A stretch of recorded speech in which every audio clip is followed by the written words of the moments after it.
नमस्ते। शैक्षिक सत्रको अन्त्यतिर आइपुग्यौं र अब परीक्षाको घडी पनि नजिकिँदैछ हैन त? यो समय विद्यार्थी, अभिभावक, शिक्षक सबैका लागि अलि तनावपूर्ण तर उत्तिकै महत्त्वपूर्ण पनि हुन्छ।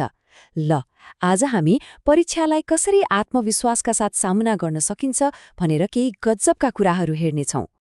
यसको मूल मन्त्र नै यही हो, चिन्ता होइन, चिन्तन गरौँ। परीक्षा आयो भनेर आत्तिने चिन्ता गर्ने होइन, बरु शान्त भएर सोच विचार गरेर एउटा राम्रो योजना बनाउनु नै सफलताको सबैभन्दा पहिलो र सायद सबैभन्दा महत्त्वपूर्ण खुड्किलो हो। ल, अब अलिकति गहिराइमा जाउँ। परीक्षाको तनाव, यो चिन्ता हो कि चिन्तन?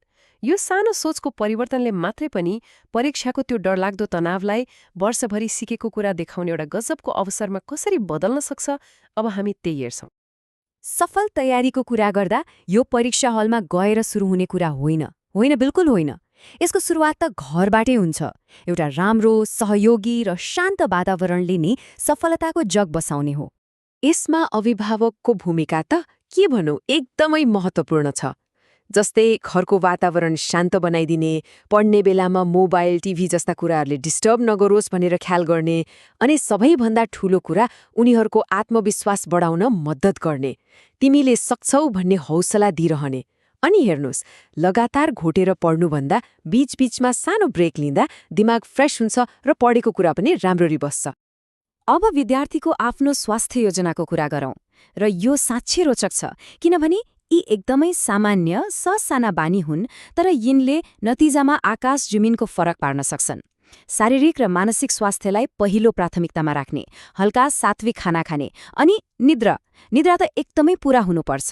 र बिहान उठेर 3-4 मिनट मात्रै भए पनि ध्यान गर्दा तनाव कम हुन्छ र दिमाग एकदमै ताजा हुन्छ। ल, अब पढ्ने तरिकाकै कुरा गरौँ, जसले ज्ञान पनि बढाउँछ, आत्मविश्वास पनि। पहिलो कुरा, घोक्ने होइन, बुझ्ने। यो सबैभन्दा महत्त्वपूर्ण हो। त्यसपछि पुरानो प्रश्नहरू, स्याम्पल प्रश्नहरू हेर्ने, हल गर्ने अनि घडी हेरेर उत्तर लेख्ने बानी बसाल्ने।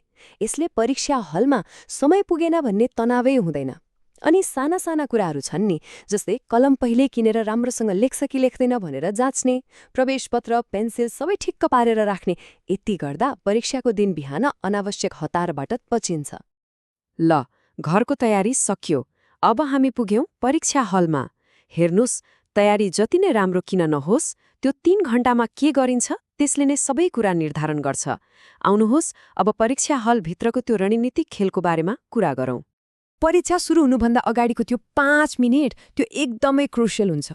पहिलो त पूरा आत्मविश्वासका साथ भित्र जाने, त्यसपछि आफ्नो सिटमा बसेर उत्तर पुस्तिकामा नाम, रोल नम्बर जस्ता कुराहरू एकदम सफासँग भर्ने।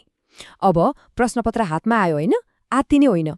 3-4 पटक लामो गहिरो सास लिने, यसले दिमागमा अक्सिजन पुग्छ र सबै कुरा शान्त हुन्छ। अनि बल्ल 1-2 मिनट लगाएर सबै प्रश्नहरू सर्र एकपटक पढ्ने। अनि परीक्षा हलका केही सामान्य नियमहरू, जुन सामान्य लाग्छन् तर पालन नगर्दा ठूलो समस्या हुन सक्छ। जस्तै मसी, कालो वा नीलो मात्र प्रयोग गर्ने, झुकेर पनि रातो वा हरियो प्रयोग नगर्ने, अनि हाजिरीमा सही गर्न नबिर्सने, प्रश्नपत्रमा केर्ने होइन, उत्तर पुस्तिकामा मात्र लेख्ने। यी सामान्य नियमले नै अनावश्यक झन्झट र गल्तीहरूबाट बचाउँछ। ल, नियमहरू पनि थाहा भयो। अब सबैभन्दा महत्त्वपूर्ण प्रश्न, उत्तर कसरी प्रभावशाली बनाउने?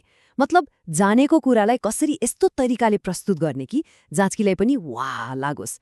कसरी आफ्नो उत्तरलाई अरूको भन्दा फरक र अब्बल देखाउने? यसको लागि केही सूत्रहरू छन्। पहिलो, जुन प्रश्नको उत्तर सबैभन्दा राम्रोसँग आउँछ त्यहीबाट सुरु गर्ने। यसले आत्मविश्वास बढाउँछ। सुरुका केही पानामा अक्षर एकदमै सफा बनाउन प्रयास गर्ने। दुवैतिर मार्जिन छोड्दा उत्तर पुस्तिका चिटिक्क देखिन्छ। अनि कति नम्बरको प्रश्न हो त्यही अनुसार उत्तर लामो वा छोटो लेख्ने, र एउटा उत्तर सकेपछि 1 लाइन ठाउँ छोड्ने। यति गर्दा प्रस्तुतिकरण एकदमै राम्रो देखिन्छ। सुरुवात जति राम्रो भयो, अन्त्य पनि त्यति नै बलियो हुनुपर्छ।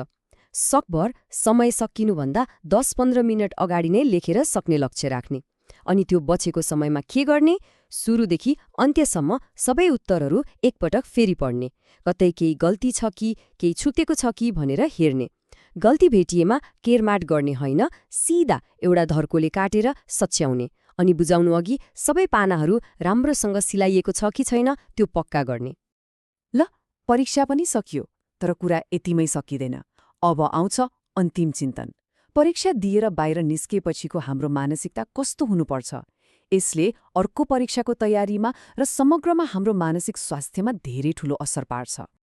एउटा कुरा के याद राख्नुपर्छ भने परीक्षा हलबाट बाहिर निस्किएपछि ओहो त्यो प्रश्न त बिग्रियो भनेर सोचेर बस्नुको कुनै फाइदा छैन। जे भयो त्यो भइसक्यो, त्यसलाई अब बदल्न सकिँदैन।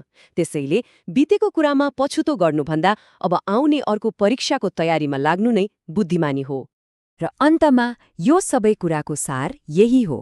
विद्यार्थी, शिक्षक र अभिभावक सबैले आआफ्नो जिम्मेवारी पूरा गर्ने र चिन्ता गर्ने होइन, चिन्तन गर्ने। यो एकदमै महत्त्वपूर्ण कुरा हो, किनभने सफलता कुनै एकजनाको मात्र प्रयासले आउँदैन, यो त सबैको साझा प्रयासको नतिजा हो। र यो सामग्रीको अन्त्यमा एउटा प्रश्न छोडेर जाँदैछु। परीक्षालाई डर र तनावको मापनको रूपमा हेर्ने कि वर्षभरि आफूले सिकेको ज्ञान र मेहनतलाई प्रदर्शन गर्ने एउटा उत्सवको रूपमा? के परीक्षा ज्ञानको उत्सव हुन सक्दैन र? सोच्नुहोला है त।